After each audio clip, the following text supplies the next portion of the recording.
Yep. Goldust and Foxy. Whenever you're ready. All right. Woo. We're ready. We're on. We're live. Yep. This thing's working.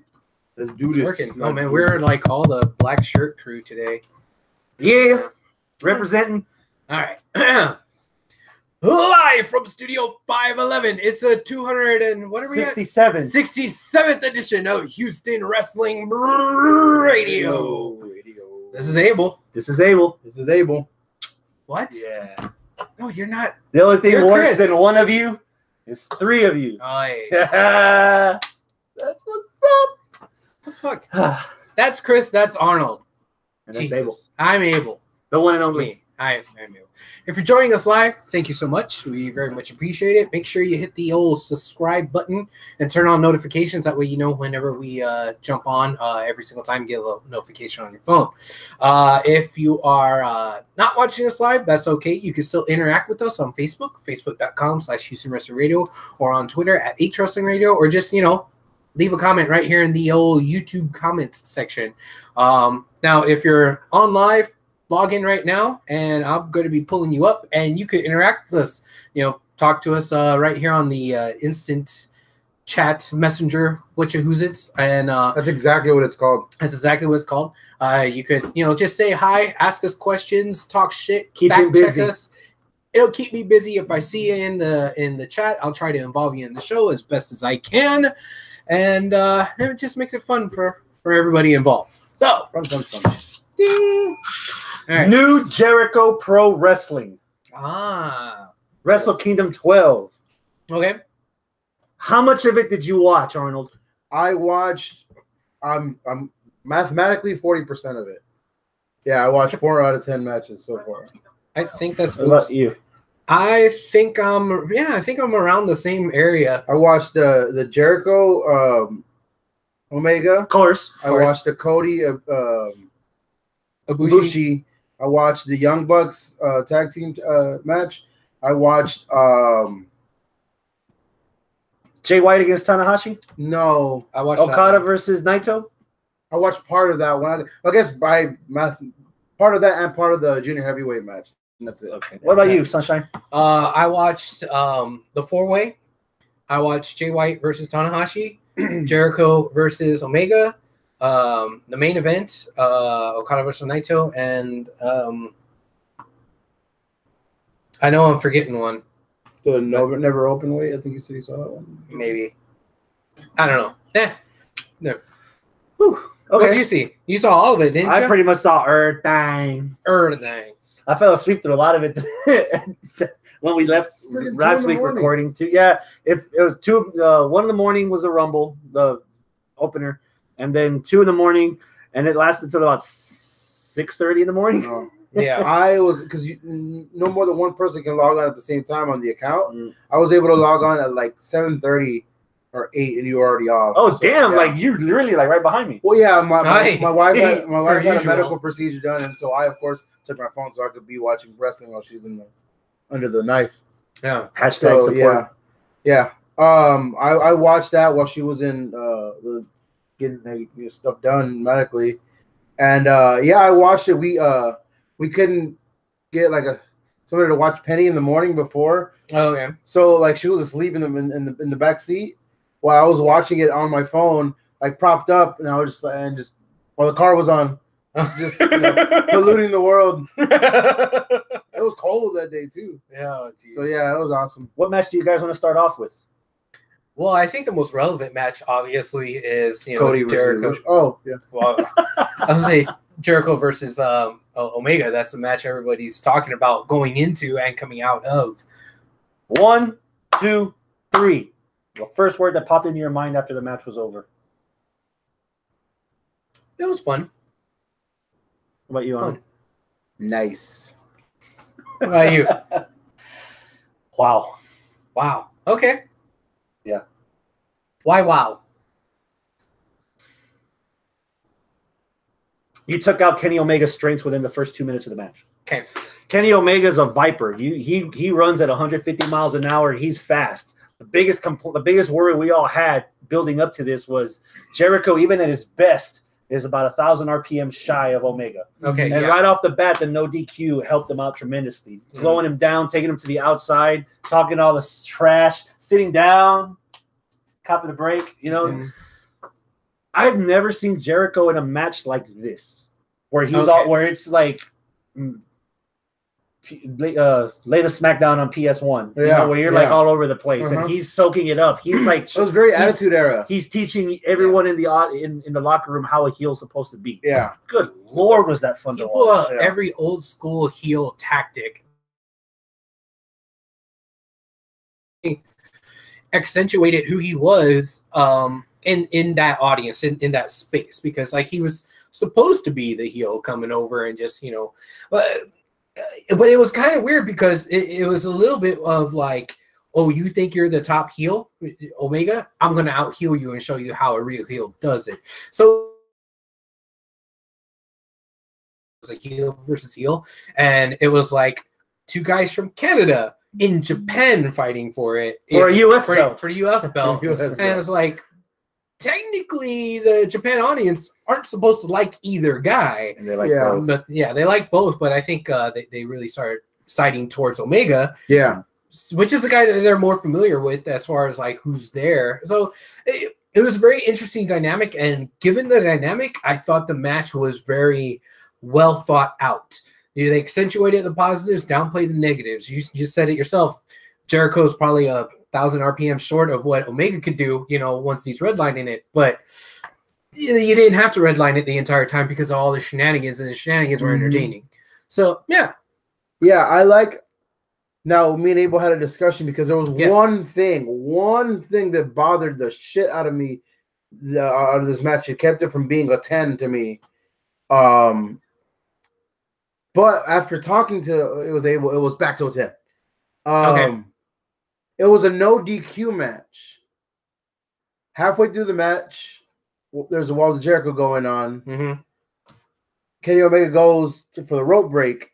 He doesn't really get a rope break, but he goes outside the ring, whatever. So whatever. So Jericho had to let go. We're like, he escaped it. Okay, cool. Later on in the match, it says there was no rope break, right? Well, you have him flip flop. The first time he crawled over there and hey, there's no rope break. So there's no rope break. He was literally got the can of spray paint or whatever. That was in the very beginning. Yeah, he was literally telling the ref, Red Shoes, Uno, no DQ, stupid. Like he was literally bitching him out in front of 40,000 people. Yeah. God damn. Which when they established that, it was like, oh, okay, cool. Yeah. So Omega had to go and get the can of aerosol, whatever it was, the hair dye. Later on in the match, towards the end, there was a rope break. Dude, Omega went to the ropes. He got in the rope. Jericho let go. Oh, I was like, what the fuck? What the fuck? I was like, they fucked up. Whoever designed this match fucked up. And so then we were talking about it more. The rope break, but if like he didn't have to let go, right? If he here's the way I watched this match 3 times because of this. Yeah, I know. The way that I figured this out and the way I worked it out in my head to kind of justify what happened was that you can't lose via disqualification, but you can't win when you're in the rope.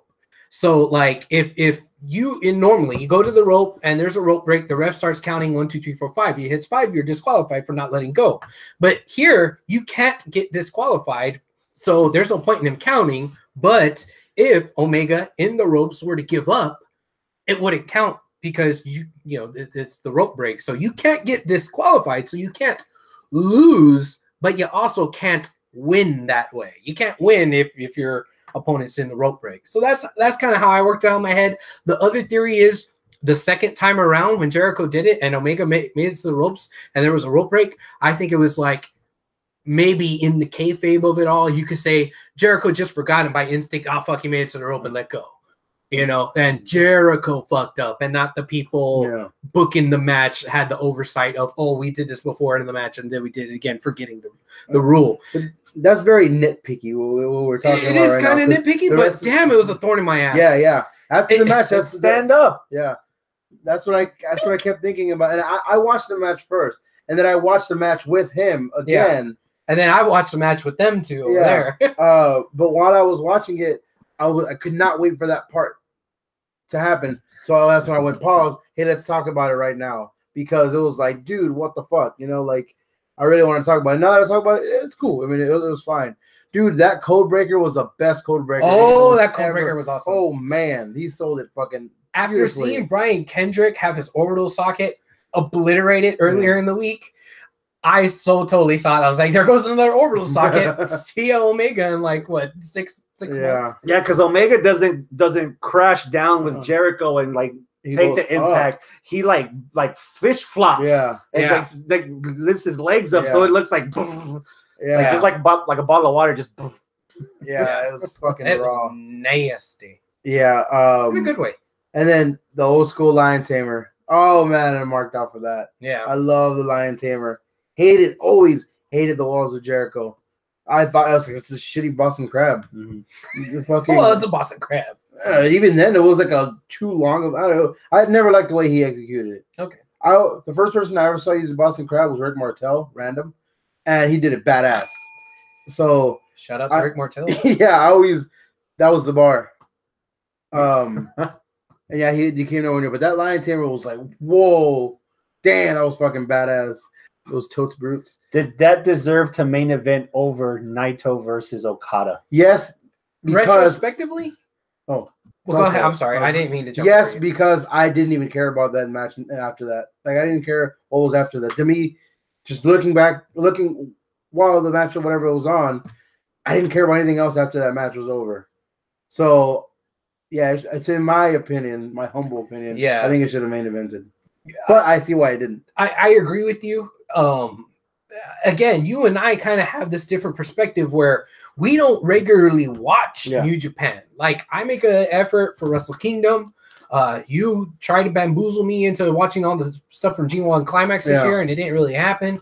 I'm complaining about it. I'm just saying that I haven't been a stout follower of the product, even though I feel like I should be. It's just, there's only so many hours in the day. I know you wag your finger, but it is what it is. So as somebody that's not as involved with it, I didn't give two shits about Naito and Okada. Yeah. Like, I cared about Omega because Omega versus Okada, and I care about Jericho because it's fucking Jericho. Yeah.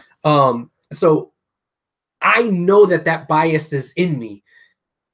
But you saw the match anyway. And I saw the match anyway. But changed? I had already been like spent. I said that I went back and watched Jericho Omega 3 times. I watched the main event half a time because it was on when we were watching it over at Aaron's house. And after Jericho Omega, everyone started cracking jokes, getting food, this and that, just talking about hats and all kinds of stupid shit. And like, next thing I know, the match is ending and I was only like halfway paying attention. And maybe that's on me, but maybe that was on the match itself. Like, it didn't keep my attention. Like, there was a few moves I was like, oh shit, hey, shut up. Did you see that? Yeah, I think it was on your Fantastic Friends more than anything. Well, maybe, but I don't know. Like, I still right now don't feel compelled. Oh man, I really gotta go back and rewatch that match. Yeah, that's how I feel like. I missed it, but I don't care.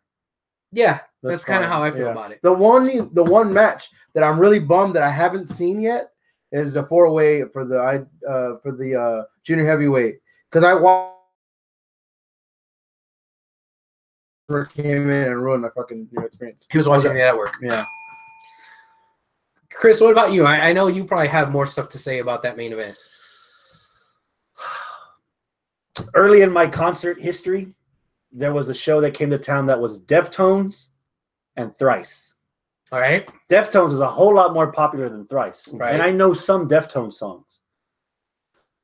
I marked the fuck out when Thrice was on stage. I was right on the rail. As soon as Thrice left the stage, so did I. I went in the back, got my autographs, met the band. Yeah. I know exactly what you guys feel. Yeah.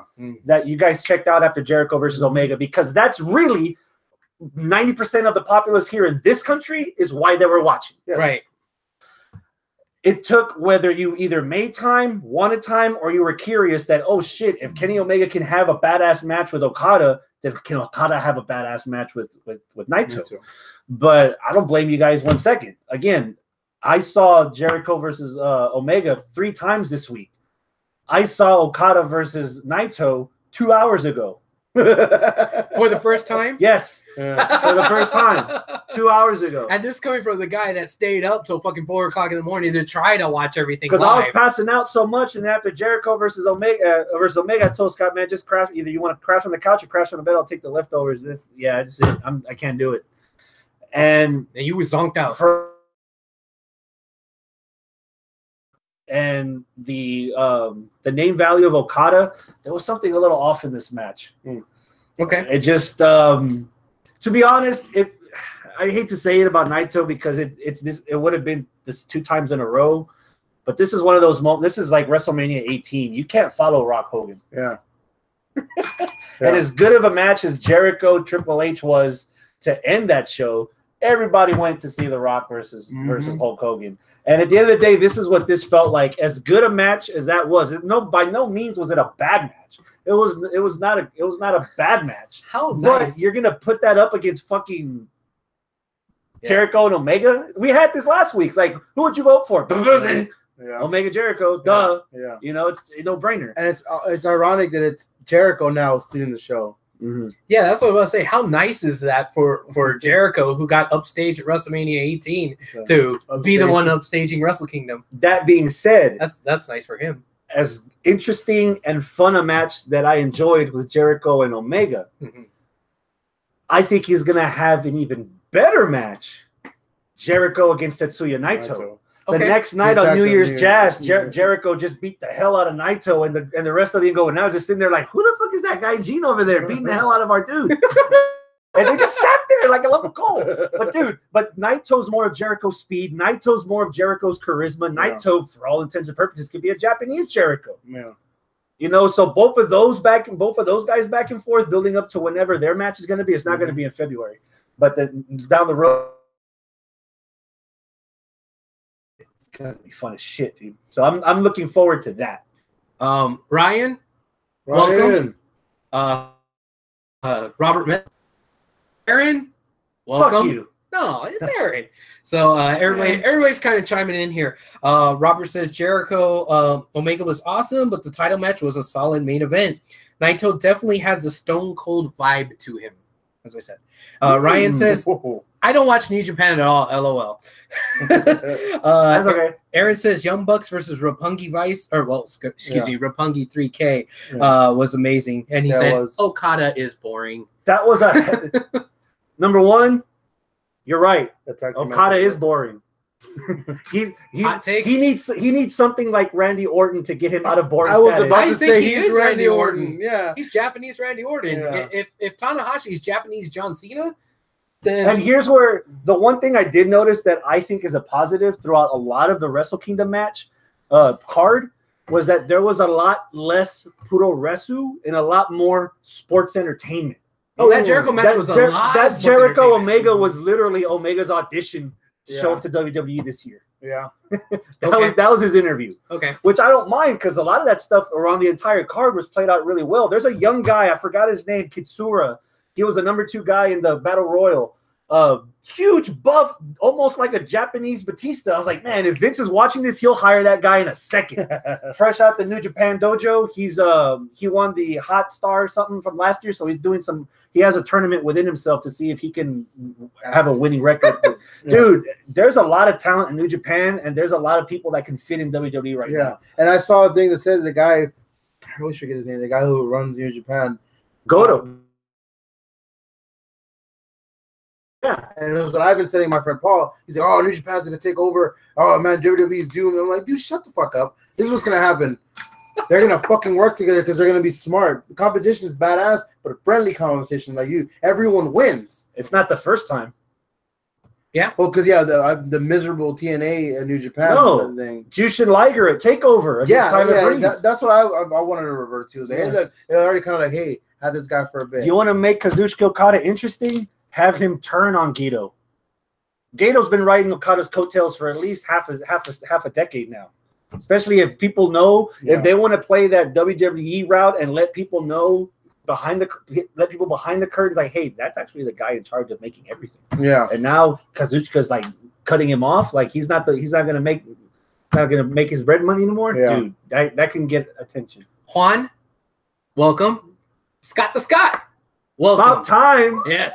Scott's actually watching it this time. Oh, Wow. look there. See, you just have to invite him over to your place, and then he starts watching. He just wake up from that night. Yeah. What did y'all do? Google Pornhub. You figure it Okay. out. All right. Juan says this: Naito versus Jericho is awesome. Is this where they make Naito official face unless tweener? He was getting a lot of reaction in the dome, almost over Okada up until the very end of the match. Mm-hmm. Up until he started spitting. Once Naito starts spitting, everybody boos that motherfucker. Yeah. Like, God damn it! I mean, And I just cheer him even more. right. Yeah. He also says Okada is okay, but the pants were stupid. The pants. The pants. He normally wears trunks. Yeah. And Oh, this time he had yeah, pants. yeah. It's kind of off-putting. He codied it up. How about Hiroshi Tanahashi against Jay White? Because I've got Okay, if you guys want to say that Okada is boring, I could kind of feel you on that, but I still like him a lot better than I would Randy Orton or something like that, even though we drew that comparison. Yeah. If we want to talk about boring, right now, dude, Tanahashi, I'm not digging that guy. And this Jay White, dude, whoa, I really didn't dig. Whoa, I did not like Jay White at all. Okay. I thought that was the worst match. Tanahashi, out of all the matches I saw, that was the worst. Tanahashi is there because he's like the last cornerstone of New Japan. All right. Nakamura's gone. Freaking Okada's on the way up. Yeah. Tanahashi's done the work for him several times. Number one, absolutely fucking agree with you that I don't know what the fuck a switchblade is. Apparently, he's just adopted this gimmick in the last month or two. Yes, but the reason I didn't like Jay White last in WrestleKingdom was because it was the same problem I had with Kenny Omega. Okay. Kenny Omega 4 years ago, when he was at WrestleKingdom against Kushida for the Junior Heavyweight Championship, Okay. and was barely adopting this stone-faced cleaner gimmick, Right. he was kind of boring as fuck. And it wasn't until he got into the Bullet Club and started finding his groove and started playing his old Atari that he became what he is now. Jay White at WrestleKingdom was like watching paint dry. It didn't help that it was against Tanahashi, but still. New Year's Dash, where Kenny Omega is introducing Jay White as the newest member of the Bullet Club, just for Jay White to turn on him. Yeah. Now I give a fuck about a Jay White. Okay. Yeah. And now they got now I've got some stuff. Chaos, right? He's on his own. He's on his own. Okay. He's on his own. But now there's some substance. Now there's a side to the character. It's not just a character. There's like means to the character. Like, now I get you. And I kind of also felt that there was a little bit of New Japan ripping off themselves with Jay White going up against, like not going against, but juxtaposed to Omega. Like, I felt like he was early day Omega, even though years ago. Like, dude, I'm not digging it. I mean, you're just trying to put the same gimmick on everybody, and that was kind of the downfall of NWO. And right now, Bullet Club's trying to they're flirting with that line of being too much old NWO, later NWO. I mean, right now they're still cool, and they're still right there where everybody's buying their fucking shirts and shit. But that's true. But they're not quite there yet. But man, but they're on the path. They're on the path. Here's the difference. Kenny Omega's already established his own clique, the Elite. To be something that people have been anticipating for a while. People weren't aware of Wolfpack NWO or LWO or Black and Silver or 2000 or whatever, how many fucking amalgamations they had of that shit. There's already story built to do it that I think people are ready for it, to the point where we had a lot more substance coming out than we did coming in with Cody against Kota Ibushi. Yo, God. That match. Are we officially transitioning? Go. I'll see it. You saw it. Go. That was so good. That was, I don't want to say a complete surprise, but because I mean, look at the guys that are in the match, but it was like very pleasant to see a match that didn't get as much hype going into it. Zero hype. Almost stealing the goddamn show. Yep. I mean, what else is there to say? There's a thing that I always go back to this. I always go back to the Dragon Ball Z argument. Kenny Omega Chris Jericho was the best match of the night. Mm-hmm. Kota Ibushi, it was my favorite match of the night. Okay. That match had everything not everything that I did, but everything that I wanted to see out of that match when I found out they were wrestling, they did, and like then some. It was just really action-packed, psychological. Mm-hmm. When it came to the fucking thing where he did the dive and he kind of fell on Brandy. Yeah. And Brandy, they landed. Oh my god, dude. Yeah. Brandy. All we needed with Brandy and Cody was that. Dude, they were about to, but Cody missed the cue. She wanted to kiss. It was enough. It was enough where we were like, those little stinkers. Brandy's working herself like into this even much better than I thought she was going to. Dude, the MVP of the night, I think, him do here in New York. Roads, man. That fucking Crossroads. No, the springboard into the Hurricane Rana. Yeah, that was nice. I don't think I've ever seen him do it. No, yeah. And the fact that he not only that he did new stuff, he kept up with Kota. He didn't slow Kota down. Dude, the taunt in the beginning where he gives his hand and picks Kota up till he stands up straight, you're like, what the fuck is this motherfucker doing? And then bam, he hits. Oh my god. Yeah. I'm right there with you. Yeah. Kenny and behind. Mm-hmm. It's a very close second. If you persuade me, it could be a first. I loved it, man. All right. Seth, what's up? Welcome. Man, we got everybody in here tonight. Yeah, thank you so much, guys, for joining us. How many of you that are watching right now actually saw WrestleKingdom? Right. Is that why all of you are here? In that case, fuck that we do. We talk Japanese shit every week. We need the views. In Japanese. Aaron's saying, what's up with your hair? And Robert came to your defense and said, oh, it's Bailey hair. Yes. So, yes. Yeah, the Bailey. PewDiePie. Yeah. While I still have it. And Portia's saying, yeah, people from Lids get days off.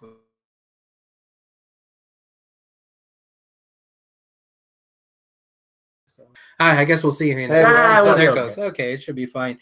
Stuck everywhere. That's what he said. Oh yeah, we'll get to that. How about the 4-way for the junior heavyweight title? That's exactly what I was about to say. Brothers, go for it. You suck. You know what? You missed it. Best match or whatever is Jericho Omega, and then right underneath it is Ibushi, and I'm gonna say in between there, stuck in the middle. That creamy filling. Is this fucking 4-way. Dude, I don't think they understand the meaning of the word rest. Exactly. Now, I mean, before I get into the match, I just want to mark the fuck out for over a stuffed kitten. Well, the stuffed kitten, but for the fucking wings, that was fucking badass. Marty Scurll's intro was fucking awesome. I thought it was great. Dude. Yeah. Even the Japanese do the.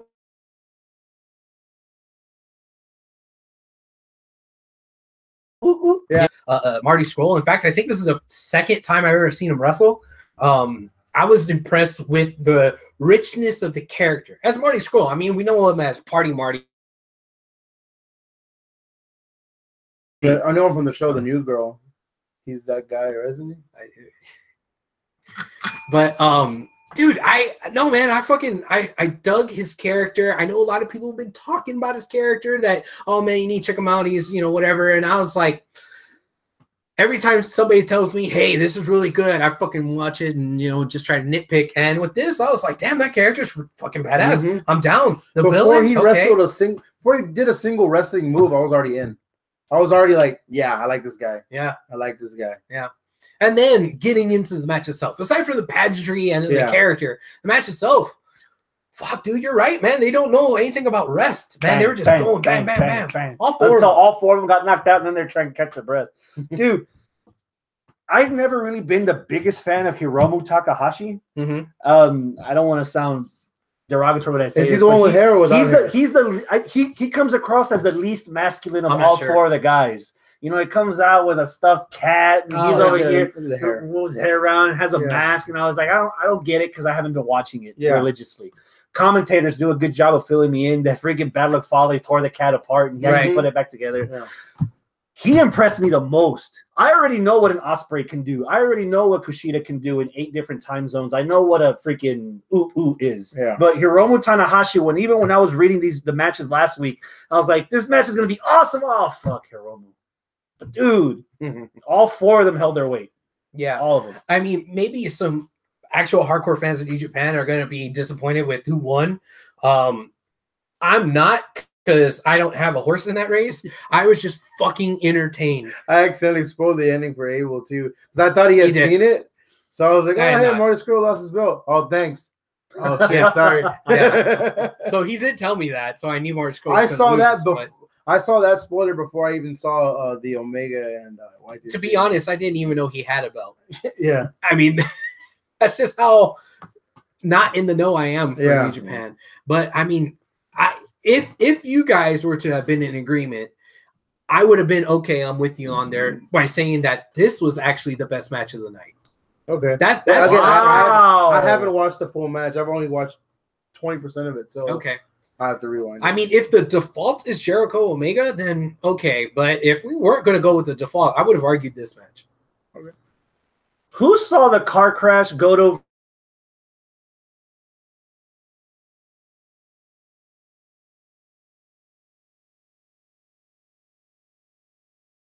Chris, and I'm a hypocrite, for all the shit I said about freaking Shibata and his Jello brain. Holy crap, those two were beating the holy fuck out of each other, and I could not stop watching. So you have to keep watching the dude. Minoru's getting elbowed in the face, and he's laughing like the Joker, like none of it sunk. He plays crazy to a T, but not back to a T. He loses. They start setting everything up in the ring. The referee brings him a chair. Suzuki's like halfway gone, but his group, Suzuki Gun, are taking him away. Then when he comes to and realizes that he lost, he pushes them all away, goes to ringside, grabs his own chair, swats the chair that's already in the ring, puts his chair up, grabs the trimmers, because it's Japanese tradition. You cut your own hair. Yeah. And he's just started going to town on a couple of strokes on the back. Whatever he had, he had anger with it too. It's I'm surprised it wasn't bleeding. Yeah. But he took it, and you can see the respect between the two of them. I'm not sure if that's. Obviously, that's not Suzuki going full-blooded face, but you can find reason to like the guy. And he's fucking crazy, dude. Yeah. While we're like, I'm just gonna mention something real quick. You brought up the tradition and the hair thing. I watched the documentary Lucha Mexico. Oh, on Netflix, right? Netflix. Yeah. Good documentary. There's one thing that stood out. Somebody in the chat, if you've seen it, tell me the name. There's a wrestler in the documentary. Okay. He loves his character. He's a masked man and long hair, fucking like Pretty Boy, but with a mask. Okay. In a match, he loses the mask, and he's like, I get it. And he wrestles a couple of more times without the mask. And just from what I gathered, I was in and out of sleep.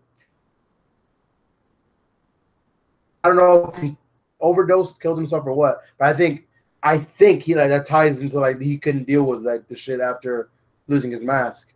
Oh, that kind of shit, that kind of shit makes me damn, this tradition is fucking raw as fuck in Mexico and in Japan. They stick to their shit, man, and they're fucking. It's still real to them, damn. Yeah. Talk about openers.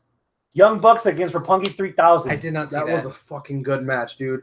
That was another match where I love that they set up submissions early to work on it's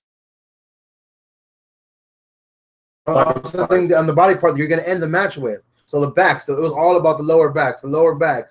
Fucking dude, at one point, one of them was outside of the ring, laid out, and they were worried he was. I was like, holy shit! He did a fucking flip and just bam. Oh, and then those running power bombs that they would do. One of them on the Rocky Romero was the guy's name? Yeah, the hype guy with the fire extinguisher. Yeah, he fucking got powerbomb badass. Oh yeah, dude, I love the Young Bucks, man. Every time I see a match from them, I always tell myself, dude, they're kind of flippy dippy, and then every time I see them, so don't expect too much. And every time I see a match, I'm like, hey, they're more than just flippy dippy. Yeah, that stands out, but they're good wrestlers too, and they know how to tell a story in the ring while wrestling. Yeah, and they have charisma. They have everything there. I like the Young Bucks. I think a lot of people who do shit on the Young Bucks for being too much flippy dippy don't really watch their They stuff. don't appreciate the entertainment side that they're doing. Yeah. Well, with that, but also the fact that they do incorporate a lot of psychology. Spam the fuck out of super kicks, but who does it now? Yeah. It's 2018. Yeah, I do it. I work. But like, you owe me money. There's more to the match than just the super kicks. You know, they lead up to it, and when they do it, oh, it's like a big hit. Party. I mean, you don't hear about and Roger Strong sucks because he spams backbreakers. Kenny Omega does a V-trigger 17 times in a match. Yeah, exactly. And still can't put Okada down. God damn. So every single time that V-trigger happens, yeah. I mean, it looks bad. I mean, not bad, but I mean, it looks devastating. Yeah. Was that the knee that Ibushi was using, where he had the straight jacket arms and just boom? Bam. Oh, dude, the one he hit on Cody at the end. Yeah. Robert Medlin says Fabian El Gaetano. Yeah. Was a luchador. Yeah. Okay. Dude, I recommend watching that. If you know Spanish, is better because you don't have to read. Yeah. But even if you read, it's still cool. It's still cool because I don't know, it's very informative, really cool kind of peek behind the scenes of this type of shit that's going on. I didn't finish it, but yeah. It was good. Scott says Young Buck matches are the same almost every time, but every single time they make them enjoyable. Okay. You watch a Finn Balor match, he does the same moves every single match, and you still like it. Tickets for Strong Style Evolve go on sale at the end of January. Okay. That's in LA, right? Yep, Long Beach. And those tickets are expensive too. Oh yeah, $200 for the first 5 rows, $150 for the next 5 rows, and then it's $180 and $50 for the bleachers. Damn, California. All right, yeah, and the first show sold out in 2 hours. This will probably be gone in 20 minutes. Yeah. Okay. Number 2 on the Twitter machine, Cody Rhodes did tease September 1st. He's all in, baby. All in. Their Bullet Club show that they want to put on their own, that they're attempting to draw 10,000 people. One little note. They said that, but when they announce it, they're not saying shit. All they're saying is September 1st, I'm all in. It's him and the Young Bucks. The only 3 of them said anything about it, or 2 of them. Well, Stephen Amell did too. Oh, there you go. Yeah. Yeah. I gotta wonder how they're wording it. I want to ask you something. Have you seen what's going on with Cody and Omega now? Yeah, man. Cody, the whole build up to Cody versus Ibushi, because Omega and Ibushi used to be the Golden Lovers, the tag team when they first debuted. Yeah. They did a lot of tandem stuff together. They made a note to talk about that on both matches. This could be the show that we get Cody versus Omega, or Cody and his team against the Elite. Okay. You think about it, I'm telling you what I'm seeing is Cody and the Young Bucks are starting to do a lot of similar things. They're going everywhere you see on Facebook. It's all them together. It's never Kenny.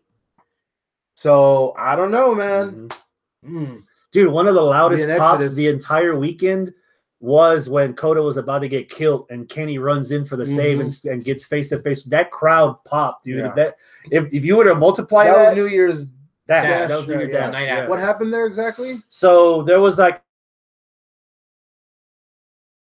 Club 1, but then after that they kept beating up on everybody, and then they saw freaking Ibushi was in the ring and Cody was gonna knock his head off. Yeah. And Kenny Omega slides in for the save, grabs the chair from Cody, throws it away, and they start bickering back and forth. Yeah. To the point where everybody calmed down and Cody had realized that Cody's not the leader, that Omega's the leader.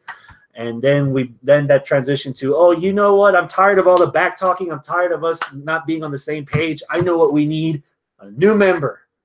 And that's when they offered Jay White. And Jay White said, "Bitch, fuck you!" And dropped them with the Blade Runner. Well, yeah, I think. Well, I didn't see New Year's Dash, but I did see. I don't know if this was originally posted on Twitter or Facebook or what, but a video of Bullet Club eating at a restaurant, and Cody is sitting there eating, just staring at Omega, and Omega was staring at him, had this big ass bowl of ice cream, and was just staring a hole. missing ice cream all over the face, just like, and they were just like mad at each other. That was fucking hilarious. Dude, that'll Did y'all sell. see that? That'll You know sell what I mean? 10,000 Okay. tickets. You put Cody versus Omega at the end. That'll sell 10,000 tickets. Well, speaking of selling 10,000 tickets, Scott says, "Did you hear the rumor about CM Punk being all in?" Robert says Punk would definitely sell 10,000 tickets. Yeah, I'd buy all 10,000 of them.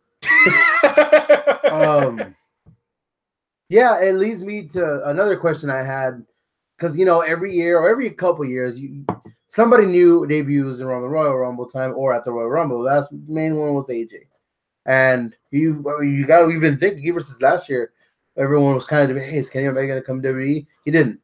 I think this proves there is one. I think Jaime from on Facebook posted last week. He said, "Who would you want to see from? It doesn't have to be Bullet Club, just in general. Somebody show up in New Japan or ROH or anybody. Who would it be? New Japan. I said Okada. He laughed me out of his Facebook. I was just like, I'd like to see that because he's already WWE style. Okay, He's already WWE boring. Exactly. WWE boring. So they can work with that. They can work with that. Fucking put him on He was like, 205 no, Live. he's You'll the make John everybody else Cena. look good. Yeah, and I was like, oh, well, I don't know. Who do y'all think? Specifically from Japan or ROH to show up in the Rumble? Yeah. Oh, or just to debut right now on the road to WrestleMania. Okay. I mean, I think, man, I don't know. I wouldn't get that excited for Okada. Like, if Okada showed up, I'd be like, cool. Oh, holy shit. Okay, cool. But I wouldn't, like, mark the fuck out. It's in Philadelphia this year. Philadelphia is a very smarky crowd. I would like to see their Will Smith. I would like to see their markiness tested because it's a no-brainer for me. This guy has been lighting up Sports Center, ESPN, Deadspin. It's easy. Keith Lee. No. Yes. Keith Lee, Braun Strowman, face-to-face, bend me over, give it to me. Oh, Jesus. Yeah. They could wrestle each other, too. Yeah. Yeah, Keith Lee, he made it on the top 10 of, was it Sports Illustrated wrestlers? Or two, he's been on a couple of shows on Evolve who have pay-per-view access. Yeah. And he's done. He did some time in Ring of Honor for a while with Shane Taylor as a tag team PBK. WWE still works with Evolve, right? And WWE works with Evolve. And Keith Lee actually, when he tried out for NXT a while ago, before Dusty was still alive, Dusty gave him the advice of his character, and that's where he got Limitless from, and Bask in Your Glory. So there's ties already, and you, dude, without any introduction, a casual viewer putting on the clicker, and you see a big black guy, 6'9". 340 pounds that can move around like somebody from 205 Live, you're gonna get people's attention real quick. Oh yeah, he's amazing. And whenever we saw him down here for various different promotions, I mean, Lone Star, ROW, even his first debuts in Ring of Honor, Ring of Honor in San Antonio. Oh. I mean, damn, that guy's fucking amazing. Yeah. But I mean, if we're gonna, and he's a good guy too. He is. He's a nice dude. He is. He's really nice. He had several interviews with us a few times.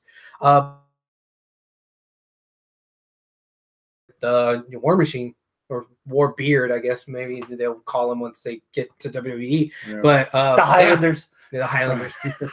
Rowan Hansen, man, dude. If Rowan Hansen were to debut either at the Rumble or before or whatever. Take over. Or hell, maybe even at Mania itself as somebody else to challenge for the tag team titles or the day after Mania, I would mark the fuck out. Just because I got to see Ray roll a whole lot here in Houston. So, I'm really pulling for the guy the same way how I'm pulling for Brennan Williams. Mm-hmm. But like everyone else out there. Nice that'd be nice debut. But everyone else out there, who the fuck is Ray Rowe? Who the fuck is Brennan Williams? Yeah. You wait. But like... But like maybe that's just us because of the ties. You were excited for Jinder Mahal too. I was excited for Jinder Mahal. I'm still excited for Jinder Mahal. So apparently there was other wrestling in the week. Oh, I heard. Nasty Nate joined us. Welcome. Hey, is that the guy that does the BBW videos? Possibly. I'm not okay. Sure. I'm waiting on product. What? This is like a 1.5 year build. He says, "Did Jericho get a boob job?" No. Oh, it looked like he did after all those fucking chops from Omega. Good Lord. That's Father Time right there. Those used to be pecs. Robert Medlin said, "But the Rainmaker." Aaron responded, "The Sleepmaker." The cure for insomnia. Oh damn. Okay, sorry. I don't want to go straight into the WWE yet. Oh. There is another kind of indie. If you say DCW, I swear to no. Oh. Don't say ROW either. No. Austin Aries is now in Impact. Do you want spoilers? Okay, that's still a thing. Okay, do you want spoilers? I don't give a shit. I'm about to give you spoilers, guys watching. If you care, then close your ears. The guy that harps on me all the time being Spoiler Joe, and he's going to be the one to open his mouth. Well, apparently it's like all over the internet and stuff. But because they're an hour ahead and they're taping. Yeah. New champ. Austin Aries showed up and they just handed him the title. I was expecting you to say that the other MVP of New Japan is now like the head chairman of Impact. Oh yeah, I don't know about chairman stuff. That's all I got. Don Callis, dude. Don Callis on commentary with freaking Kelly Kevin. Yeah, that was good. Dude, the best part was New Year's Dash at the end. So Jericho beats up on Naito, right, and they split him up, and Naito leaves. Naito walks by the commentator booth, and he looks at both of them, at Kevin Kelly and at Don Callis. And fucking snitch Kevin Kelly goes, "Don Callis, that's Jericho's boy right there." And he just looked at him like, like he was about to get his ass raped by freaking Ingobernables. That's fucking hilarious. Yeah, he did some podcasts during the week because he flew back because they're doing tapings right now as we record. And he's like, we're not planning to change everything overnight. It's a process, like a football team. You're going to see the results at the end of the season. Yeah, but that's a good start. I mean, Aries was never going to get past. He was never going to get past cruiserweight status on WWE. Sadly, he was awesome. Enzo. He wasn't, dude. His debut was hindered from the very beginning. I was there in Orlando for those NXT tapings. Holy shit, Austin Aries shows up. It can't get any better than this. Oh, wait, AJ Styles. 2 days later. And Nakamura. Yeah. And TakeOver 2 months later. Yeah, so from the very beginning, Austin Aries was like a solid B+ as opposed to everybody else on the roster. And then you're going to classify him on 205. And he didn't even get the title after 3 pretty good matches with Neville. And they were teasing him with Angle. Like, I got an idea, Angle. And they never followed it up, and he just Splitsville. So good for him if he gets the run. Hearing that, I'll be interested in watching the Impact. Yeah, every year when they do Impact, they do some kind of change. They're on new. There's some new channel. There's some new wrestlers. They're on PBS. There's some new drama. PBS. They're on Twitch. Actually, they're going to be on Twitch. And so Austin Aries winning the belt, that's a good start. Aries with who's in their main title picture right now? Bobby Lashley? Patron's still in there. Johnny Impact? Those would be some good matches. I'm hoping they break out some more Lucha Underground people on there. Yeah, both fun. Maybe bring Jericho with Callis and have them show up. Yeah, both Scott and Robert are optimistic for Don Callis being in charge of Impact. So I don't know. I mean, I don't want to just like shit all over Impact because that's like the cool thing to we're old. If they can turn things around, I'm all for it. I'm for them turning things around. They're fighting for 3rd place. Competition. Because right now, New Japan's like, they're like catching. And then Ring of Honor is right behind them because they used to do it. And then right over there is Impact. Okay. All right. So now do you want to get into to WWE? Not really. Not really? No, okay, well, I mean, Scott did say this. Wrestle Circus is coming back next month. Yeah, but they've been canceling shows for the last couple of months. I don't buy it. All right. Yeah. Okay, well, Arnold, WWE. What do you remember most about Raw? I just remember the Raw was too sweet. Yeah? Yeah.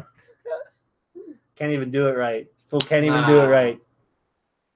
Practice. Yeah. Gotta do the Balor whole thing, Club. In 2018. Balor Club. It's the year of the Balor Club. 2018. Yeah, because you got one champion, the dog, Big Dog. and then you got the other champion, and then you got what do they call him? The Champions Club. Nerd. God, awesome. I'm telling you, I said this last week. The more that they downplay that he's the seed of Kurt Angle, and the more they upplay that he's like the wannabe 3rd member of the Shield, that's going to be more entertaining. And that proved it this week. My theory was proven on Raw. I fucking love that segment. Yeah.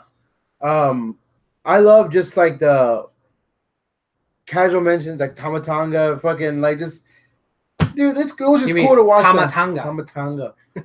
I just love that they let them kind of just be. You could tell, dude, Finn Balor cannot stop smiling because he's so fucking happy. Yes, yeah. He's like, I can fucking be me, dude. I can be who the fuck I need. I can be instead of this whatever they want me to be. Yeah, I didn't get over on their idea. I'm over without even having to fucking try. Just 'cause I'm cool. Yeah, and that's it. That's all you need.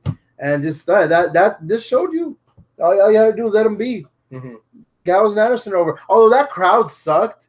They were terrible. They were in Alabama. No, SmackDown was in Alabama. They were in Memphis. They were in the fucking South. But yeah, yeah, those fucking. The goddamn crowd was busy banging their sisters to pay attention.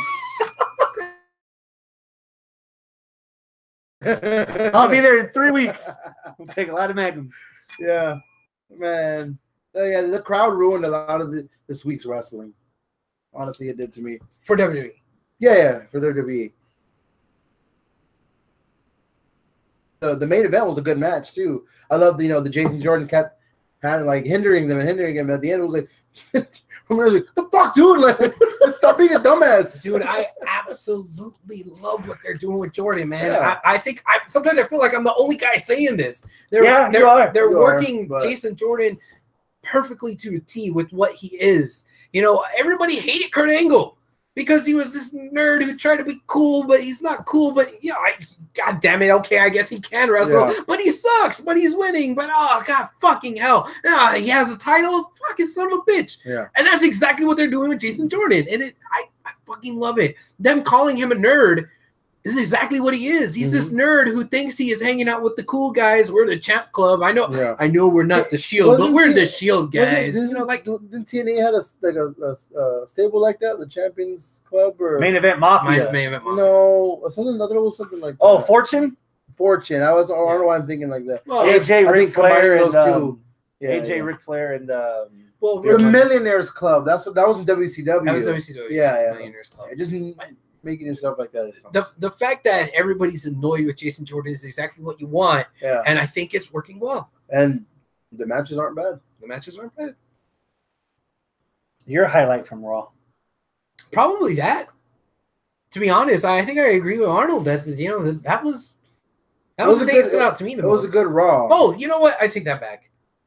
The highlight for me is Braun Strowman finding a fucking Gatling hook. His Batman impersonation. I'm like, he's not gonna go over there and just stick this in fucking Brock Lesnar's nipple. Like, what the hell is he gonna do with this thing? And he threw it up there, and I'm like, please don't have him hang somebody. No, we don't need that in the PG era. Nobody needs to get hung. Already did that to Goto. Yeah, please don't hang somebody. But then when I saw what he was doing, that he was pulling the thing down for it to fall, I was like, that was fucking brilliant. It swerved me a couple of times, and then when it happened, it made Braun look fucking really strong. And it was creative, man. I like the fact that with Braun, there's a little bit of intelligence underneath it all. Brock Lesnar, Brock Lesnar is just this hulking brute who needs a mouthpiece to talk for him. Kane is the weirdo who tries to say stuff and he doesn't sound like as menacing as he should because he says stupid shit. Yeah. Braun, he comes up with clever ways to hurt you. Yes. And that's exactly what he did. He cleverly hurted them. I missed this live, and I remember I went to work the next day on my day off to do some work. And that's what you do at work. And my boss asked me, hey, did you see the Kane fight? And I'm like, no, I haven't watched the last hour yet. And Abel was like, oh, yeah. I was like, would Kane have a match? Abel was like, no, it's like you just have to watch it. Yeah. And I was like, all right, whatever. It's probably something stupid. And then the day goes by. I get home later on. I sit down and I watch, me and my wife sit down, watch wrestling. I press play. It's the Brock Lesnar segment. That's where I left off. And then it happens. And that all that happened.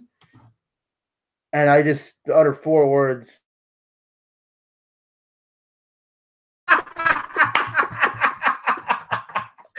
This was one of those episodes where it's like, hey, guys, do you watch wrestling? Can I watch a wrestling show with you? No. Explain that. Don't watch this with me, please. Really? You didn't like it? Yeah, that was stupid. Okay. But I didn't say I didn't like it. I just said it's stupid. I just said it's stupid. Like, okay. It always happens with Braun. Last time that something like that happened was a fucking ambulance getting pushed over. It's like, come on, that's not real. You know, like we're not stupid. You know what I mean? Yeah. But like, you know, it was awesome. It was all right. Like the acting on it. Heyman. Oh my god, everything about it was like so scripted, but so fucking cool. Honestly, I think that this stunt was more believable than the flipping of the ambulance stunt. Yeah, because you saw it happen. Yeah, well, you saw it happen, and like I believe that. I still don't. I mean, I call bullshit on both. Yeah, bullshit on it. Okay, but it was it's a little disappointing that a feud with Brock and Braun has to go to that level. Yeah, to get like, over. Do you need props and stuff? Do you need, like, for example, Kane? No, you don't need Kane. Kane should not be in this mix at all. My wife said it herself. He can't even like walk after him. Like when Kane was chasing Strowman, I think, or when Kane was chasing Brock Lesnar, I believe, down like the little ramp. He said, "Look at him. He can't even fucking keep up with him whenever he was walking down like the steps." It's obvious the audience didn't care. Yeah, they're not into this. Not even the people that work there cared. Yeah. Nobody helped Kane up. No. Everyone was helping Brock. Nobody helped Kane. Kane just like crawled out, stumbled away, and went on his own way. While everybody was like, "Oh my god, the champion! Let's put him on a stretcher." You know, it was whatever. That was bad. But I don't know. I enjoyed it. I was sports entertained. I have two highlights. Okay, go. The first one. Good Lord, that Miz promo. Oh yeah, he's back. Reminding us why we missed him so much. Yeah. Why you missed him? So much for that. And then, of course, it's obvious. Samoa Joe's promo. Okay. Samoa Joe. Think Roman Reigns won? You think Roman Reigns won? Look at him. The cracks are starting to show. And when he falls apart, I'm going to be right there. Pick up the pieces. You believed every You know what word that means? Roman defends the Universal title against Samoa Joe at SummerSlam. It's there. Okay. It's there. It's unfinished business. Joe just said, "Oh, that's not a. Do you call that a victory? Does he look like a winner?" He called it. God damn! I wish I wasn't intelligent enough to remember the word that he said. It was a word. Yeah, I forgot what he said. Yeah. He's like, you know what it means? Charlie's like, well, yeah. What it means? She's like, I'm just fucking gonna tell you what it said. But all right. That was good. And he basically said, "I'm gonna eliminate John Cena in the Royal Rumble." When he said that, I was Joe like, Cena at Mania, dude. If they're doing Joe Cena at Mania, that'd be fucking great. Because he said that's the name that's always run parallel to me. Bad news happened the next morning after Raw aired. Samoa Joe's hurt again. Something popped in his foot. He's out of the mixed match tournament, which is good because who the fuck cares? That really? Something for nobody. But I'm gonna give it a shot. You sure? Yeah, really? I'm gonna give it a shot. Think about it for a second. No, I'm gonna give it a shot. You sure? Yeah. This is for charity, right? I don't know if it's for charity, but I mean, I'm gonna give it a predetermined tournament to justify a charity and leaving the other ones in the dust because, again, it's predetermined. You can't get the 3 hours on Raw right. You can't get the 2 hours on SmackDown right. Why are you giving us 205? Why are you giving us this mixed match junk? This ain't going to be Lucha Underground where the guys are fighting the girls and the girls are fighting the guys, right? No? Right. So what? Yeah. So what's the – it's inconsequential, right? No storyline, right? So what? Why the fuck? What? Why? I'm interested because it's something different. They're using a different platform to put on different matches than you normally see. So the goddamn data plans are gonna be fucking doing. I mean, you got Wi-Fi. You can get on your laptop. I'm interested to see how this works. I mean, because they're trying to do this new. It seems like they're experimenting with this Facebook stuff. So that's cool. I mean, if they're gonna have Cyber that Sunday, yeah, if they're gonna have that, but on Tuesday, if they're gonna have that, try to impact whatever they're trying to do in a better way than they did with Cyber Tuesday and all that shit. It just proves that those are before their time. Maybe. But I mean, that's different, and I'm willing to see how it's going to go as an experimental thing. Also, them embracing this mixed match thing. I mean, you don't see that in WWE very often. No, it's not going to be Lucha Underground where guys fight girls all willy-nilly. But hey, at least this is a step in the right direction, you know, to get, you know, a little bit more of a bit of equality type thing. And they're really working towards that with the Royal Rumble as well. So I'm interested to see where this experimentation is going and whether or not something good is going to come out of it. I'm not going to sit here and say, oh, it's going to be shit before it even happens, because I don't know. I'm willing to give it a shot. I can sum it up in one sentence. I'm gonna watch it because it's wrestling. All right. Yeah. And I like wrestling.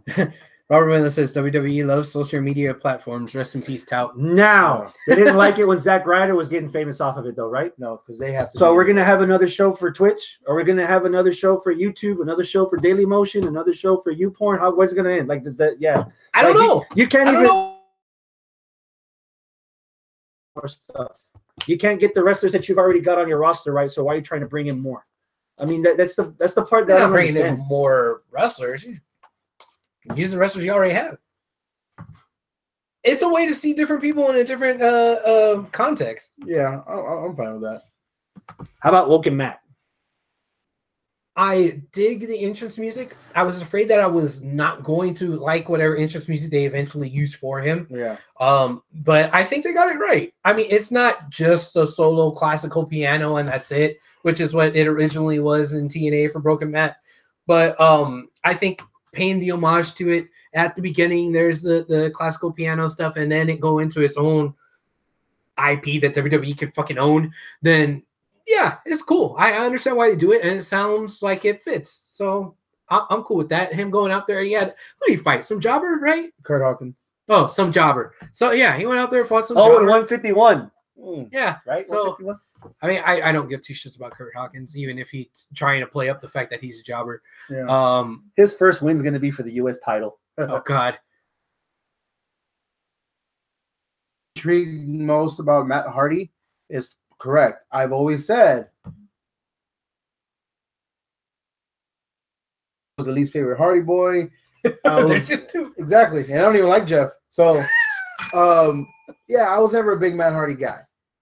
Mm-hmm. And this whole Woken thing piqued my interest, and I really like it, and I love it. I actually love the character, and I love everything. It just shows me that still, I can love everything about Matt Hardy except his wrestling. So, okay. His match was boring. His match with Bray Wyatt's going to be boring. His match. If you're just talking about crapping over shit before it even happened. Yeah. Because I've watched 17 years of Matt Hardy and to know that his matches are boring. Okay. And in my opinion, he's going to fight. No wonder Aaron doesn't like you. He will fight Kenny Omega and it'll be boring. Aaron doesn't like you either. I don't give a fuck if anybody likes me. That's the difference. He will fight Kenny Omega and it'll be boring somehow. So, yeah, exactly.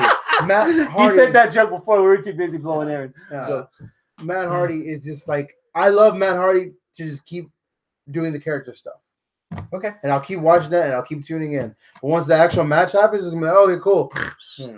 To be fair, to go along with your point, to be fair, yeah, Matt Hardy hasn't been the best in-ring worker. He's always been like just solid workhorse. He's not bad kind of guy. He's a good mechanic. He's a good mechanic. Yeah, exactly. The stuff for Broken Matt was never about what happened between the bells. Exactly. You know, the stuff that happened on the compound was fucking crazy because of the stupid shenanigans they were doing on the compound. The fights in the parking lot of Universal Studios on the highway. Yeah. If they don't play up the wrestling aspect of him and just play up the character aspect of him, then okay, because I can see where you're coming from, Matt. I'm still plugged in. Like I'm still invested. It's just he's on his phone right now. We're talking about Matt. He's on his phone. Like he's already like mentioned him. Give me less Matt wrestling and more Matt being fucking Woken. Okay. You don't like Matt wrestling? No. It's beyond the Matt. Bad puns. Loserweight title match. Match of the week candidate for me. Disappointment of the week. Match of the week candidate for me. I thought it was a really good match. I thought Enzo looked really damn good, and Cedric Alexander looked pretty damn good too. The finish sucked, but you know. Yeah. The finish did provide a gasp moment for me. I was like, holy shit. Yeah. You know. Yeah, I thought. I mean, I got worked. Yeah. I thought he legit fucked up his ankle. Yeah. Because he's so like, oh, not now, not now, not now. Yeah, that was like, whoa, fuck, I got real. Yeah. And it was cool. And that was after he started bleeding, which I'm still not convinced that it was the hard way. Oh, you don't think so? I'm not convinced that it's the hard way. I saw his dude shin go into his face. He hit him on the left side. He was bleeding from the right eyebrow. Is he Bigfoot? Well, he's black. Damn it. Why you gotta go there? It was low-hanging fruit. Oh, that's Susan. Because they're that big. What? Might as well jump in here. Yeah, the ending completely killed it for me. You know, now would have been a good time to either like give the belt to Cedric or get off the pot. Yeah, you know? yeah. Because I'm not sure if I want more of this Enzo against Cedric. Like I don't know. I think Cedric with Goldust kind of turned me off on Cedric. What? Whoa! I went backwards for me. Okay. I think Goldust has made me interested in Cedric. Yeah, but you don't know what a Cedric is. I've seen Cedric in Ring of Honor. That's what I mean. So I'm interested in to quote Byron Saxton. That didn't count. Don't ever quote Byron Saxton on this show again. Number one. So yeah, like to me, it's fair. To me, I'm interested now in WWE Cedric Alexander because before, what'd you give me? Him and Alicia Fox, him and fucking. Yeah, but you're not gonna do anything with him. No, so they're cruiserweights. So you gotta get what you can take and get them out of there. But that mixed match thing is kind of pushing 205 away. So it's maybe they'll do what I want them to do, and just do away with 205 Live in general as a show, and just have some cruiserweights sprinkled into the match, like through Raw, like Nitro used to do. Okay. I've always been interested in Cedric Alexander. He's good in the ring. Yeah, I like him. I've liked his fucking lung blower finisher, the lumbar check. He does lack a certain something in the character department. I mean, what is he other than just another guy? What's a Cedric? Yeah, exactly. I mean, he's just another good wrestler. That's it. Yeah. Half of that 205 roster is just that. Yeah. Most of it, actually. Yeah. But I kind of like the guy. So, I mean, I hope he gets more character. Goldust doing fucking, what's his name from Rocky was the shit, though. Yeah. I mean, this is the first time we've seen this out of Goldust either. No. Goldust puts other people over. The black guys over. He puts black people over. Yeah. R-Truth. Yeah. Booker T. Yeah.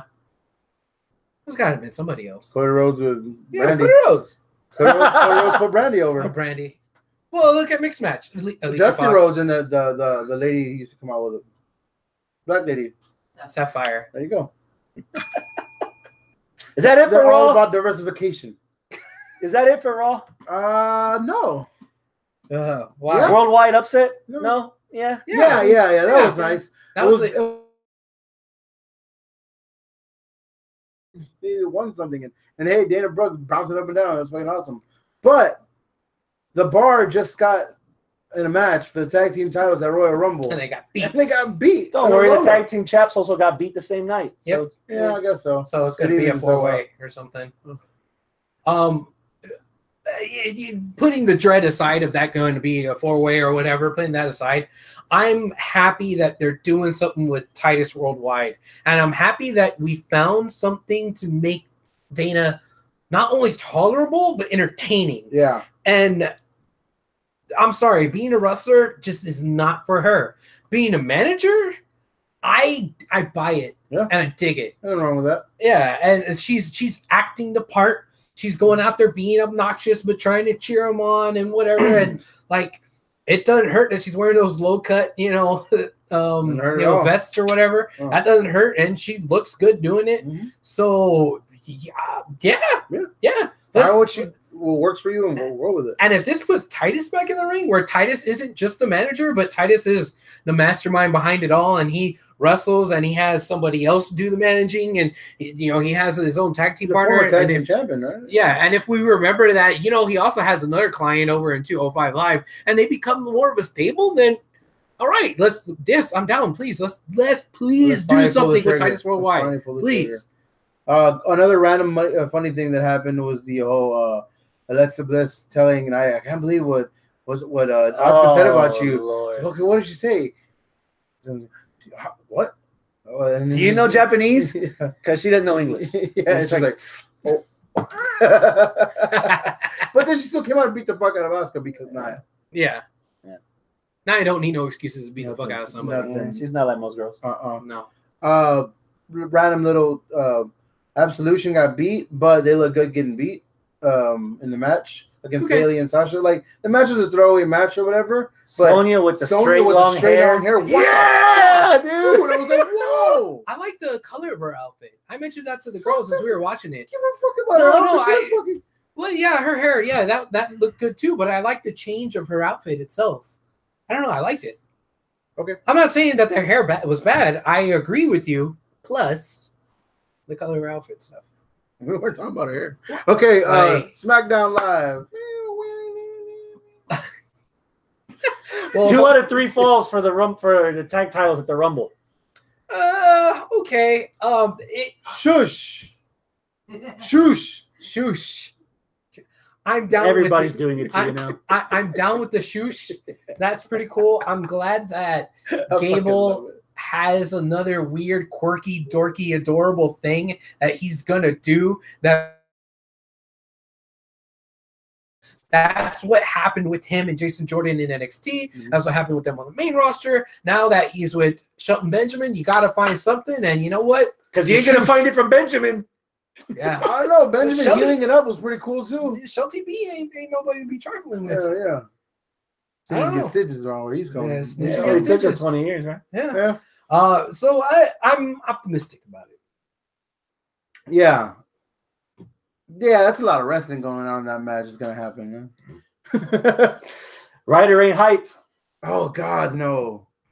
I said this before. Shitty fucking theme music. Shitty fucking music. I got. Was it the Patriots theme? No, it was just bad music that Mojo came out to. It was just that's not good music, man. The one cool thing he was like ding ding ding ding to the beat, but like he looked like a fucking reject from Jersey Shore doing that shit. You know, it looked fucking terrible. That's kind of his gimmick. Yeah, I know. And then that was Zack Ryder's original gimmick. Yeah. And then he did the fucking 3-point stance and run to the thing, and then he winded as fuck by the time he gets to the fucking ring and does a ring run, the rope. I was like, oh God, he's like, I need to go to commercial break. Yeah, dude, that was terrible. The match sucked. I don't even remember how. I think he punched him in the face to win. I don't even remember how he won. Yeah, and yeah, he's losing to Bobby Roode. And then Bobby Roode came out and stared down. So yeah, that's interesting. It's gonna be Bobby versus Jinder, and Jinder's gonna win. Yeah. Yes. Now I'm on board for it. That's what he should have done backwards. Mm-hmm. How about the Rusev Day losing to Breezango? Damn it. No, that shouldn't have happened.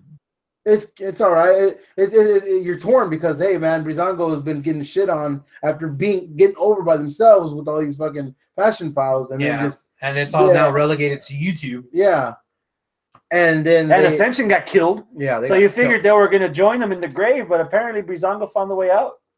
They rolled up victory just the way Titus did. Yeah. Also, another note. Riot got beat by Becky. Freaking Sasha made Manny Rose tap out, so those factions are just already. Both of them, but they both have shirts. Yeah. Whatever. They both have shirts, so they made a shirt for each of the girls. So anybody else would buy it? No. Probably no. Probably. That new paid shirt looks pretty badass. Actually, I wouldn't buy it, but it looks pretty cool. Oh, you were noticing the shirt because I was noticing something else. Yeah. How about the main event? 3-on-2 handicap match. Oh, 3 faces, and then Sammy and Kevin. Shane McMahon just trying to wave his big dick around the whole fucking goddamn match. Dude, he's white. Yeah, I know. Wave his fucking thin dick around all over the fucking thin dick. all over the goddamn fucking match. Hey, they get counted out. Oh, no, you can't get counted out. Oh, okay, we're making it up to whose line it is anyway. Okay, cool. Disqualified. Hey, you can't get disqualified either. Oh, well, fuck me. That's whatever. Yeah, whatever, man. It was a decent match, but of shenanigans or whatever. The main thing that I'm taking away from SmackDown in general is the tension between Daniel Bryan and Shane McMahon. You know what? Fuck Shane McMahon. That's kind of how I feel right now because you're right. Moving the goalposts, it's like, come on. Yeah. And you know what? Going back to Shelton Benjamin, he kind of had a point. Especially when D-Bry was like, well, the referee is final. It's like, yeah, exactly. The referee is final. And that's what happened. But, man, I don't know. Like, I'm not digging the way they're working this whole I don't mean to say the authority, but the authority figures here. Because it's just not making them look good. And they're supposed to be the baby faces, but they're not. Like, with the changing of the fucking goalposts there, I kind of feel like it's how it is at our fucking job, where it's like, oh, wait, you did great on sales, but you didn't do good on collections, but you did great on collections, but you didn't do good on this. And it's like, okay, you make one and then you don't make the other. And it's like, oh, well, you don't get disqualified. Well, you get counted out. You don't get counted out. That's like, goddamn, it just feels like a shitty boss. Yeah. And that's exactly what he's doing. And we're supposed to cheer for this guy. You can email humanresources@vantage.com for these two so they can learn their lesson. I guess so. Yeah, I don't know. Mr. Company Man over here. Oh, you're fuck. You're siding with we don't have enough podcasts to talk about my company, bitch. That's it for SmackDown. Yeah. Okay. I want to ask you something, Arnold. You said that you wanted your match of the week to be the match from Raw, right? No. That's a match of the week candidate. Okay, that's your candidate. Yeah. What is our match of the week? I was just about to come back around to that. Okay. What is our match of the week? Man, I think by default, I kind of have to go. Don't say default. By default, don't make a derogatory statement to you know what this because feels you like? haven't watched everything else. Here, you know what this feels like? You kind of watch football. Who do you think is going to win the Super Bowl this year? Patriots. There you go. Kenny Omega and Chris Jericho's match was match of the week. Yeah, I mean, because nothing else stood a chance, and it's not that they weren't good, because they were good. Now, I'm Cody and Bush is right here with it to me. It's like, and for me, that 4-way is right there too. Yeah. But it's just like, man, none of them. This checked off all the fucking things you wanted for the match, and when I failed to mention when I was on. Because I was worried. This was the only match really that you wanted to watch. Yeah, exactly. I was worried about this match. Like, man, what if they fail? Like, I was like, damn, what if you were not the only one? Yeah, like, what if they fucking fail? What if they don't have a good match? What if it's boring? What if they just what if one gets fuck, man, this is kind of like, you know, the litmus test. You know what I mean? It's like, man, we're gonna fucking see you, and then, bam, pass the flying colors. So I'm just really, really happy, and I don't know how premature you guys do this, but I'm already wanting to throw this as the first match of the year candidate. Well, I mean, last year we had 2 match of the years come out of WrestleKingdom. The last 2 years we've had WrestleKingdom matches on as match of the year. So we had Nakamura versus AJ the year before, and then before that we had Nakamura versus Ibushi as our match on our match of the year list. Yeah. So it feels like almost like happenstance that we do it every year. The only thing was, we all had some high praises about several matches on this pay-per-view. Yeah. But your match of the week pick is Omega versus Alpha. What's your match of the week pick? You know, I said that if you guys wanted to make the argument to say it would be the 4-way, then I would have agreed with you. But if we're not making that argument and it was just me where I'm saying that that's like 1B, just go with your gut to 1A, I would say 1A by default. And I'm going to say that because that's how I feel about it. Jericho versus Omega. It was just that much better. Okay. Joseph Christopher? Well, by default, because no other matches come up to the level and don't have enough story. I don't know. Actually, that's why I think this match is there. It's because of the story coming out of it and the it's not necessarily between the belts. If you want to really go between the belts, I'd say versus Ibushi. Okay. But just for everything made in a perfect cake. Yeah. Like if I'm looking forward to December 31st, I think if we're looking at December 31st, man, that Jericho match with Omega, that had a lot of fucking repercussions. And that's what I sat here and bitched about when we went over our 2017 match of the year list. What had repercussions, what didn't, what did it. Yeah. This is going to have a lot of repercussions, but it may not be the best matchup we'll see all year. Yeah.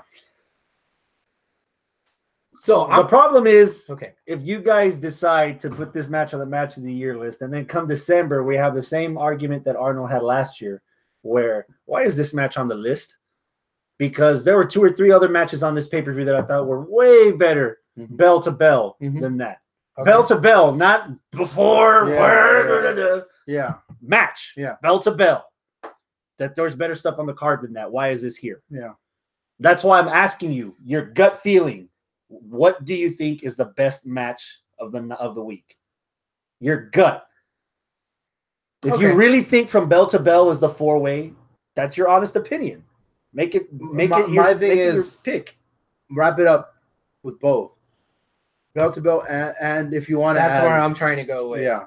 And so I'll have to go if I'm looking at that way. We're wrapping up with both Jericho Omega. Okay. Same. What about you, Joseph Christopher? Fucking obvious, man. My pick is Naito versus Okada. Oh, whoa. Really? Fuck no. Alpha versus Omega. Yeah, okay. Shit. Okay, so if we all agree it's our match of the week, I mean, match of the year, yes or no, or are we all just going to go say yes? Okay, boom. It's on our match of the year list. First entrant to our match of the year. It kind of feels like we have to now, because 4 years in a row that the same event has one match of the match of the year. Yeah. And this one potentially could have had 3.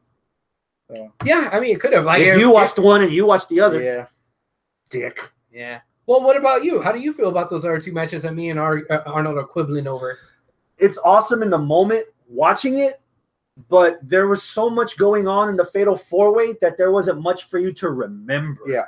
Okay. Those are the problems. That's imagine. The same issue with the Young Buck stuff. I can see why people don't like the Young Buck matches, because there's so much that goes on and sometimes they do the same stuff. Yeah. In that moment, those 15 or 20 minutes that you're watching it, it's cool, but what do you remember from it? Okay. You know, at least one Meltzer drivers. Yeah. So I would have to say that it's Jericho versus Omega. But that was the dark horse factor of Ibushi versus Cody that was up there for me, because there was story there. The night before when he told me that was going to be the match, remember we ran on the card and I was like, ooh, I can't wait to honestly watch that match would have been, it sucks because again, your situation's about before and after. Dude, if Dalton Castle hadn't beaten Cody Rhodes at Final Battle for the belt, imagine Kota Ibushi right now as your Ring of Honor champion. That'd be interesting. Fuck. But yeah, that'd be interesting. It's Kenny Omega versus Chris Jericho. Yeah. So that's our first match on our match of the year list. 4 years in a row for WrestleKingdom. Nice. That just shows. Anything else? Christy, hand me Quadruplets. There you go. Sorry. Quintuples 4, 5. not 5. Yeah, 4. You got 4 little babies to take home. Yeah. Congratulations, sir. That's pretty cool. Samoa Joe's a Transformer. Yes. Oh yeah. Yeah, he's gonna be Predaking. So what if he's not injured, but he's going off to do Transformers stuff? That's a voice acting. It shouldn't take that long. Okay. It's not the first time he's done voice acting either. That's why it's not a serious injury. He hurt his foot. He'll be gone 3 weeks. He did some voice for Dota video game and Telltale's Game of Thrones. So he's got voice acting experience. Yeah. And just hearing that grazily, he's angry and upset. As I was saying, after that match, that fucking promo was like, hell yeah. Yeah. And the person his voice is actually going to be for Predaking. So this whole Transformer story has been about the combiners, the Transformers that combine together to form one big one. Well, there's a race of Transformers called Predakings. They're like half animals, half Beast Wars? Beasts. No, past that. Oh. But when these Predacons combine, they form Predaking. And Joe being menacing, having that graspily voice, I'm very interested to see it, because this is from Machinima, so this is an adult Transformers. This isn't for kids. All right. So they get into it. So yeah. Hi. Hi. Bye. Anything else? I think so. ROW? Are we getting a guest or something? We get a couple of them. This is this Saturday coming up, right? Is it this Saturday? This Saturday we have a show with MVP and Sonny Ono are the guests. MVP and Sonny Ono. Sonny Ono. Shaw Guerrero too. On February 13th. Oh, that's the February 13th. That's the ladies. What? Everybody's looking slightly to the left. That's making Abel. kind of happy. The gorgeous ladies of ROW. Grow. Grow. Find a way to make it Yes. growl. Well, this Saturday is also DZW out in Katy. So yeah. Oh yeah, slurp up your own company. Yeah. yeah. You actually. What's do going come on? in. We're having a show. Who's wrestling? I don't know. Fuck ROW. Come on, man. I don't know the card. We're wrestling. I know God damn it. Dave Duperon's recent heel turn might have something to do with He's that. a heel. Yeah, I don't like him no he more. turned on the chess club. Who's which is, Hambo facing? Why? Because he's I don't more know. of a checkers guy. I guess I don't know. Dick. I don't know. We'll see.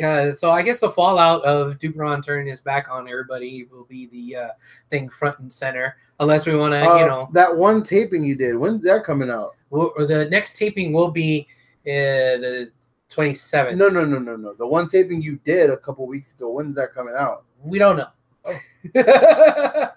Well, actually, I don't think that You're going to be out of 2 jobs. I don't think we have anything in the can that's going to be released right now. Oh, okay. So the next thing that is going to be released should be the thing at the end of this month. Okay. So yeah, Sweet. TASW is actually having a show at the old Cypress. well, that's what DFW. they always have their shows now. They've taken over that venue. Your dude, Big Daddy Yum Yum's coming back. Oh, really? Yeah. Oh, nice to see Big Daddy Yum Yum.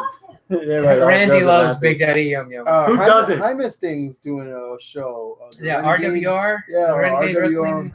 They're doing something. He's been hyping the shit out of it, but I haven't, What's the thing that we used to say around here? Support good indie wrestling. Yes. Yeah, that's why no DZW, no ROW. Oh, this guy. No RWR. Yeah, how about that? When's the next time Doomsday's having a show? Do we know? That's not even real. None of it's real. It's wrestling. Did you not watch WrestleKingdom? It's still real him. God damn it. That's it. Let's go. All right. I need donuts. Everybody joining us, thank you so much. Man, we still have Robert and Nasty Nathan here. So they're talking something about Ziggler selling popcorn in the stands, apparently. What, really? Yeah, I guess Can't be so. worse than selling cell phones. Or your Val Venus selling pot. It's legal half the country. Yeah. Just waiting for it to be legal in Texas. Yeah. All right. Yeah. What's wrong with that? Like, From the ground safe and sound, right? I guess so. Adios, my friends. Goodbye Keep it and good classy. night. Namaste. Fuck out.